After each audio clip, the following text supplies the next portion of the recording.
Good morning, Big Creek Church. Good morning. Those who like to follow along, we will be in the book of Genesis chapter 4. Genesis chapter 4. And today's sermon is going to be quite a bit different than my usual sermons, where I simply read the scripture and then expound upon it. But we are going to do that in Genesis chapter 4 here today. But we're going to, as a church, use relatively recent history to illustrate a consequence of not following the Word of God.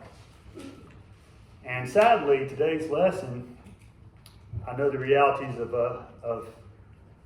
the world, of our country, of just the nature of man in general, that the standards that God would call us to are so much higher than we are capable of. We're called as children of God who have received grace to share grace with others. And let's be honest, forgiveness for others that have transgressed against you and your family, that's hard. It's hard, especially when you're very hurt by it. But there's a lesson that even if we can't achieve that, maybe just one step under that, which is mercy. That's a little bit about what we're going to talk about today. If the world could just show a little bit more mercy, not even grace, just mercy, we'd be so much better off. But I'm going to be covering history, and if you are about my age or older, you will remember these events in American history. And if you're younger than me, I doubt that this stuff has yet reached the history books. It might have, but I think there's a lot of lessons to learn from this. And today, as I cover this history, I want to be very clear. I'm going to be naming real people, and I'm going to be naming real groups of people. And the goal of telling this history is not for us to judge or condemn these people or groups. Just let the facts speak for themselves, but it is to learn from how when we don't show grace, when we don't show mercy, it just leads to more destruction, suffering, and pain and loss. So again, I'm going to mention names, I'm going to mention people groups. This is not to say anybody's right or wrong, it's just to state what happened. And we're going to start in 1989. When I was the ripe age of 5 years old. There was a man named Randy Weaver. Now, Randy Weaver and his small family, they had some anti-government stances in their beliefs, their philosophy. Randy Weaver had served as a Green Beret, and in his service, he had built a distrust for government. And on top of that, him and his wife held to fringe ideas within Christianity, and they emphasized the idea of the apocalypse being imminent. And they thought that because of their anti-government sentiment and their religious beliefs, that it would be best that they did as much as they could to isolate themselves from the world. And they bought a remote house in Idaho in a very wooded area, not much unlike the Appalachia area here. And him and his family, they lived a relatively isolated life. While they would certainly come out and talk with people and associate with people, they, for the most part, were very standoffish. And Randy was never known to be a member of this group, but he did brush shoulders with a group that many of you probably all know is the Aryan Nations. Now, this is a supremacy group, an unsavory group, and involved with a lot of unsavory things. And at one of these meetings, an underground ATF agent, ATF just stands for Alcohol, Tobacco, and Firearms Agency, they're a law enforcement agency, undercover agent was just following leads and seeing where they could track gun sales. And he befriended, as an undercover agent, this Randy Weaver while he was visiting in one of these meetings. And they got to talking, and this ATF agent would convince Randy Weaver to sell him illegal guns, 2 sawed-off shotguns in 1990. Now, for those who don't know, it is illegal to saw off a barrel off a rifle or a shotgun below, I think it's 16 inches. And Randy would sell this man, this undercover ATF agent, not knowing he's an agent, obviously, 2 of these illegal guns. Now, what's tragic is as we continue in this history lesson, is these guns would not fire a single shot, but the tragedy that would ensue from the sale of these 2 guns is unmeasurable. Consequently, Randy Weaver would be arrested for the crime of selling these 2 sawed-off shotguns. Obviously, he would go be put in jail, but he would be released on bail. And Randy would go on to not appear in court on his court date. And you all know what happens when you don't appear on your court day. A warrant's taken out for your arrest. But it took some time for this warrant to be served. In 1992, in August of 1992, U.S. Marshals decided they were ready to make an arrest on Randy. But they knew the nature of where he lived in the backwoods. They felt uneasy just going and knocking on his door and arresting him. There was fear and apprehension that something bad could happen. So they sent 2 U.S. Marshals to scout the area to plan a course of how they would raid or go to arrest Randy Weaver. And these scouts, if you will, U.S. Marshals, they were not wearing identifying clothing. They were wearing civilian clothing, and they were on the Weaver's property. And you all know, in our mountain areas, there's just certain areas, certain households, you just don't go. You see the no trespassing sign, you'll listen to it. Well, these U.S. Marshals were scouting the area. And Randy's son, Sammy, who was 14 at the time, and a family friend, Kevin Harris, were out with a dog named Stryker. And this dog saw these 2 strangers on his property, and what does any dog do? It gets aggressive, and one of the marshals proceeds to shoot the dog, killing the dog. And naturally, in the backwoods of Idaho, a gunfight ensued. And Kevin Harris, the friend of Weaver's, would shoot one of the marshals, killing one of the U.S. Marshals. And in the firefight, as Sammy, the 14-year-old son of Randy Weaver, was fleeing, he would be shot and killed. Now, this was all happening on August 21st, and immediately the FBI came in, and they barricaded around the area of the Weaver's household and set it up as a hostage situation. And because they declared a hostage situation surrounding the Weaver's household, and because the Weaver family and Kevin Harris, the family friend, had barricaded themselves on the property, they set it up as a hostage situation, which at that time the rules of engagement declared that agents were allowed to shoot at any armed adult. And this standoff proceeded to the 22nd, where a sniper for the FBI took aim at Randy Weaver. And when he shot, he wounded Randy while he was on his way to a shed in the shoulder, and Randy began to immediately flee to get coverage. And the sniper would go to take on a second shot, and instead of hitting Randy, it hit his wife, Vicky, who was holding their then infant daughter, and it would kill the wife, Vicky. So now Randy, as a consequence of selling these 2 sawed-off shotguns, his dog's dead, his son's dead, a U.S. Marshal's dead, and now his wife is dead. For those who don't know, this is all taking place in an area called Ruby Ridge. Maybe that name rings a bell to some of you all. But the standoff would continue to happen from August 21st to August 31st, when finally things were resolved, when a former Green Beret would come in to negotiate things on behalf of the FBI named Bo Grizz. And he negotiated a surrender by Weaver and his friend Kevin Harris. And the legal outcomes of this was Kevin Harris was acquitted of all charges, and Randy just served a short sentence of about 16 months because of what had happened to his family. Now, what's sad about this time in U.S. history, this incident on Ruby Ridge, it became known as the Ruby Ridge incident, was broadcast on TV in the evenings when families would come home. They would see the evening news. And because of the actions of law enforcement in this case, a lot of people began to have distrust of the government, distrust of law enforcement agencies, And what was worse is there was people that already believed, like Randy Weaver and his family, that were already anti-government, already had reasons to look at the government and law enforcement agents as the enemy. And those people were seeing these events, and it pushed them even more to their radical beliefs, pushed them even further to hating the government, hating law enforcement agents.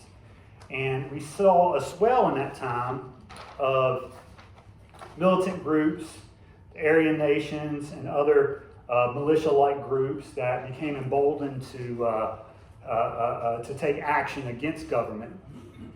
And there was one group in particular that wasn't particularly violent or anything, but they lived in Waco, Texas. And there was this group, approximately around 100 people, of communal families that were,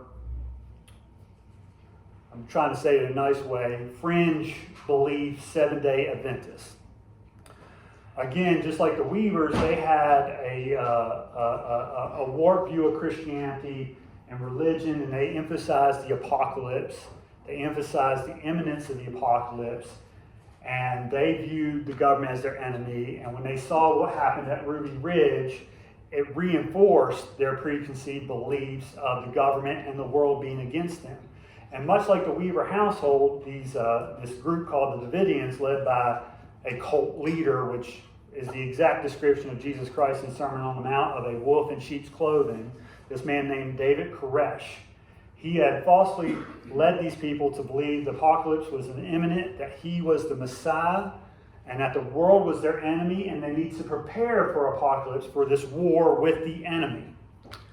And these Davidians, again, seeing what happened at Ruby Ridge, they amassed guns, and they lived in a compound, a large structure where they amassed many guns, but most of these people were just families. They were just husbands and wives and children, studying the Bible, even though they were led astray, and just living communally together. But they saw these things in Ruby Ridge, and it reinforced these ideas and this belief, and they were beaten into their head by their leader, David Koresh, that the world was against them, the government was against them, and that they need to be prepared for the end times, and that they were fighting on the side of good. And when you step back and look at what's happening here, the law enforcement at Ruby Ridge thought they were on the side of good.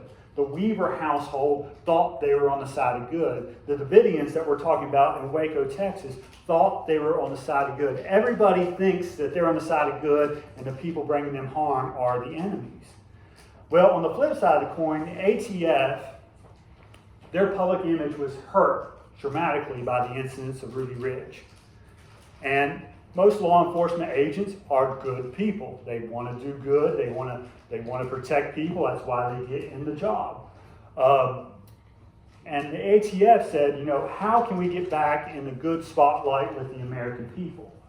And they realized they knew what the people at the Davidians were doing, amassing these guns. And they said, okay, what we're going to do is we're going to have a big bust.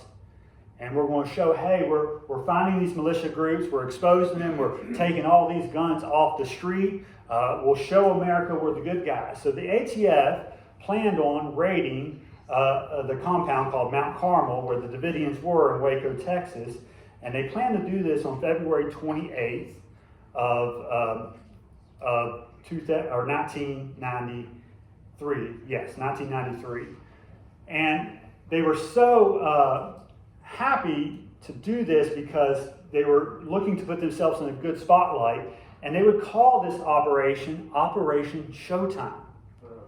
And they would pull in these camera crews. They would call the media.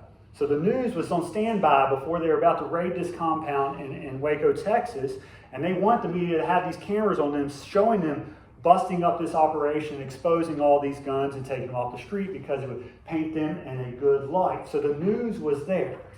Unfortunately, when they did the initial raid on February 28th, again with cameras recording everything, with Americans around the country turning in and watching this on the news, unfortunately, somebody tipped off the Davidians, and a firefight erupted right outside the compound.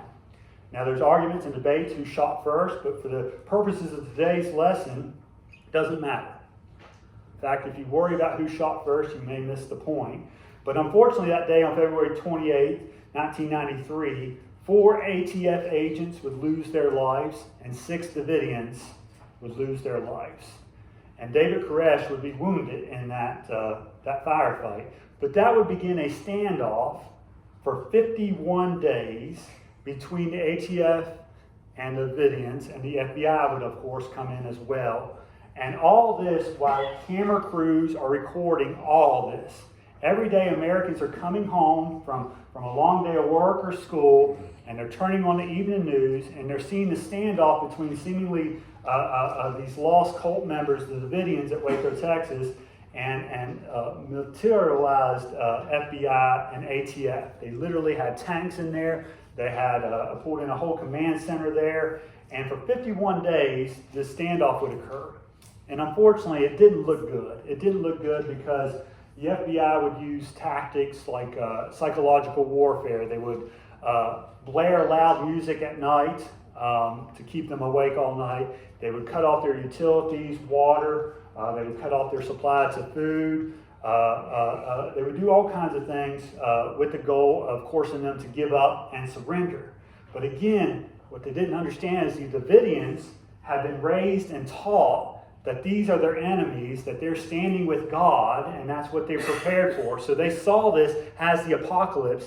Ironically, the law enforcement agencies being there with those in the manner they were, fed into their preconceived belief that they are the enemy, they are the devil, and they are the good guys. And of course, the ATF and the FBI, we're the good guys. We're trying to get these guns off the street. We're trying to protect people. And it just escalated. And thank God, after 51 days, on April 19th, it ended, but it didn't end good. It did not end good. After 51 days, the FBI got tired of the standoff, and they would take tanks and would drive the Turks into the building and spray tear gas in there. And mind you, there was women and children, even infant children in this. And a fire would break out in the compound. And that fire spread at the Waco compound, killing 76 Davidians, including Koresh. And unfortunately, 25 of those deaths were children. And again, this was broadcast on national television. Day after day, families would get home, turn on the evening news, and just see this awful tragedy. And again, Americans naturally began to say, gosh, who's the good guy in this scenario? Who's right? Who's wrong? And distrust the government accelerated, distrust of law enforcement accelerated. And again, you had people like Randy Weaver, like the Davidians, who are already in that situation where, because of their preconceived beliefs and notions, they saw these things and they were radicalized even more. And again, you trace all this back to a man simply selling 2 sawed-off shotguns. Unfortunately, there was one particular man who witnessed these tragedies, saw what happened at Ruby Ridge and the deaths that ensued there, saw what happened in Waco, Texas. And this man happened to be a Gulf War veteran. And naturally in war, he also saw some things that fed into his beliefs that government wasn't as benevolent as he may have thought of before. But this man's name, I'm about to say, and it might ring a bell, he saw these events and it radicalized him even further. His name was Timothy McVeigh. Timothy McVeigh saw these events, and as a result of these things and other things in his life, he would start to plan a counterattack to the perceived enemy being the government, being law enforcement. And he, along with a man named Nicholas, would develop a plan of attack. And they start this plan in 1994. And he chose a specific date to carry out his planned attack against the government.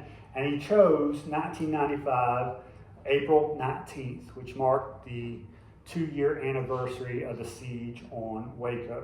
And this was to send a message. And what he would do is he would take approximately 5,000 pounds of fertilizer and make a large bomb that he placed in a rental truck, and we park outside the Mariah building in Oklahoma City.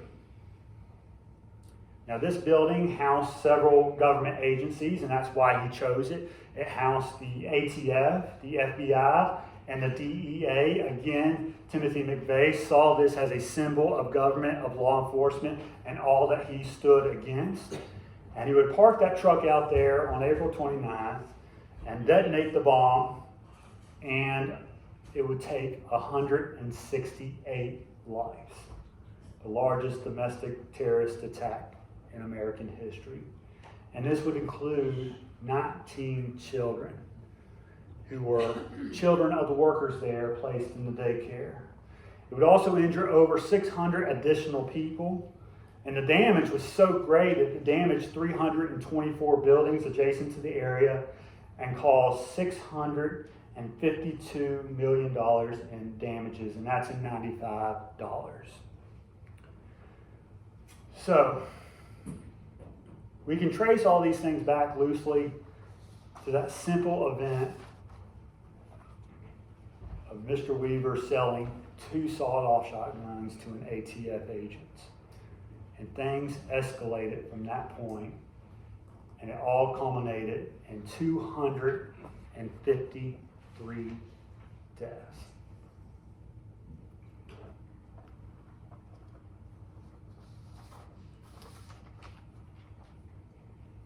Unfortunately,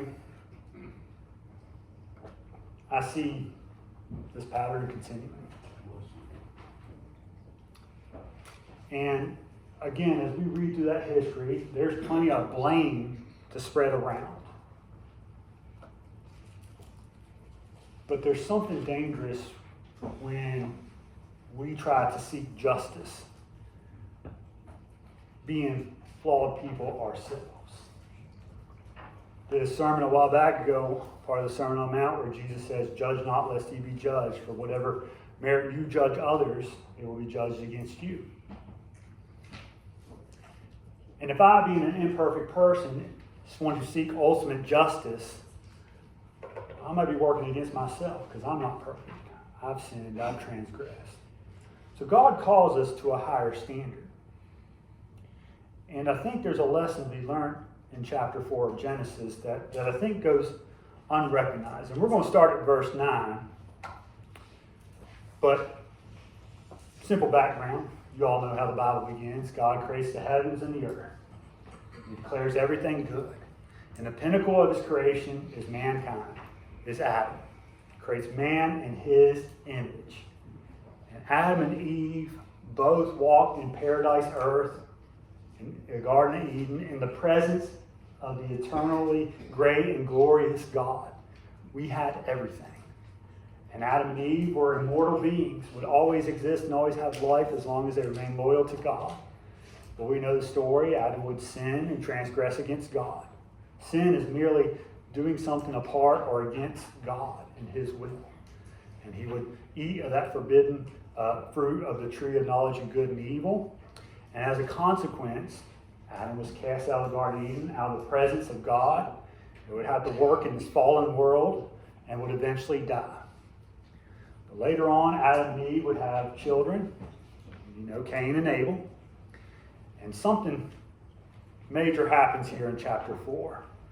We read about the sin of man against God, but here we see Cain is jealous of his brother Abel, because Abel gives a noble sacrifice, a gracious sacrifice to God, showing how much he loves him and honors him.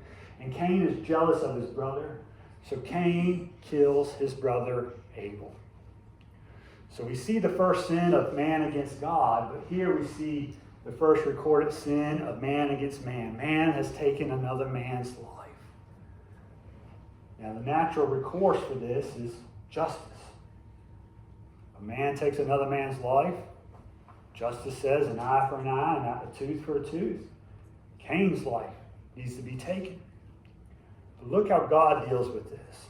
And I think God was setting up humanity for an important lesson that we all need to learn today. In verse 9, the Lord said unto Cain, "Where is Abel thy brother?" And he said, "I know not. Am I my brother's keeper?" Of course, Cain knew he had murdered Abel. And he said, this is God, verse 10, "What hast thou done?" The voice of thy brother's blood crieth unto me from the ground. And now art thou cursed from the earth, which hath opened her mouth to receive thy brother's blood from thy hand. When thou tillest the ground, it shall not henceforth yield unto thee her strength. A fugitive and a vagabond shall thou be in the earth. So God renders a punishment to him.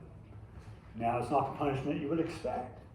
Again, eye for an eye. He's taken a man's life. His life deserves to be taken in a just world.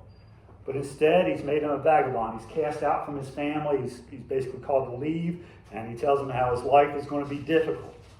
And this is Cain's response to God.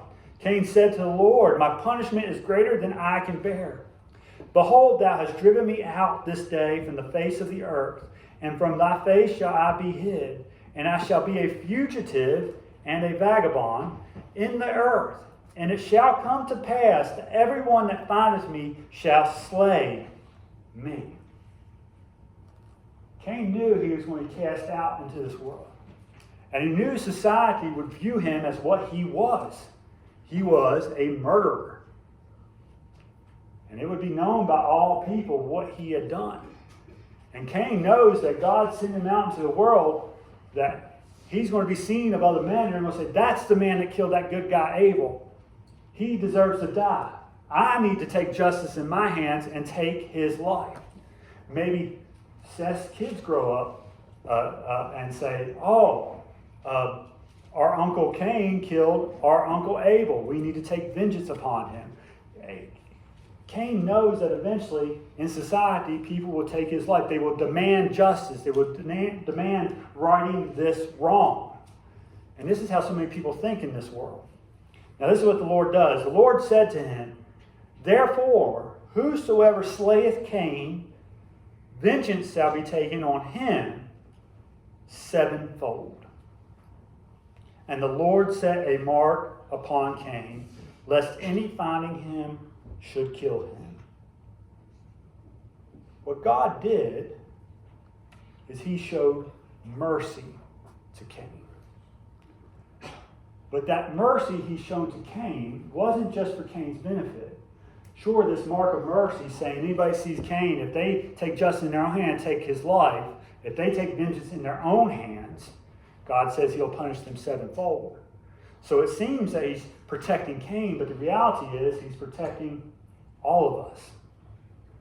Because whoever slays Cain, Cain's children will say, hey, slain my father, I must get vengeance. And then they'll kill that person. And then that person's family will say, well, they killed our family. Now we have to fight back. It's the classic story of the Hatfields and McCoy. It's the classic story of a lot of what you read in the Old Testament, family tribes warring against one another. When we don't show mercy, or even better, when we don't show forgiveness, it leads to a perpetual cycle of violence. And that mark God put on Cain, that mark of mercy, was not just for Cain's benefit, it's for all of our benefit. It's for society's benefit. And the lesson I want to take from this, and this is what I'm going to wrap it up with and have Donna close us out in song. There's so much violence in this world. There's so much hurt in this world. There's people that have hurt us. There's groups that have hurt us. There's political ideology that has hurt us. There's religious ideology that has hurt us. There's so many things that hurt us in this world. And the more you dwell on those things, the more you're going to have these desires for justice and vengeance. And I want us to learn that that never ends good. It only brings more harm and destruction. And church, I know grace is so hard to dispense. I know forgiveness is hard. And that's what grace is. Grace is unmerited gifts. Let's just go one step further. If you can't bring yourself to that, show mercy. All mercy is withholding punishment. Withholding punishment. Take that desire for your desire for vengeance away from your heart, because it's just going to lead to more grief and sorrow, not just for you, your family, your community, your country. And look, church, Jesus Christ is the greatest example of this. Jesus came into this broken world. And his allies, those that were following his disciples, said, hey, he's our Messiah. He's here to war and fight and defeat our enemy. They viewed the enemy as the Canaanites. They viewed the enemies as the Roman occupation. They viewed the enemies as anybody that would come against Israel. And they said, Jesus, you're going to defeat our enemies. You're going to take vengeance out on them. Jesus said, I didn't come to condemn the world, but to save the world. And he withheld judgment from the world and dispensed grace by allowing the very evil that he was here to destroy to overtake him. He allowed this evil of this world to pin him and nail him to a cross. He allowed the real enemy, sin and death, that is caused by me and you. He took all that upon himself in humility for us. He defeated the enemy by allowing this violence, by allowing sin, by allowing death to overcome him. And he proved he had power over all these things, being resurrected by God the Father. And we should follow his example. But again, church, I'd encourage you to show grace, but where grace cannot be shown, at least show mercy. Thank you all so much.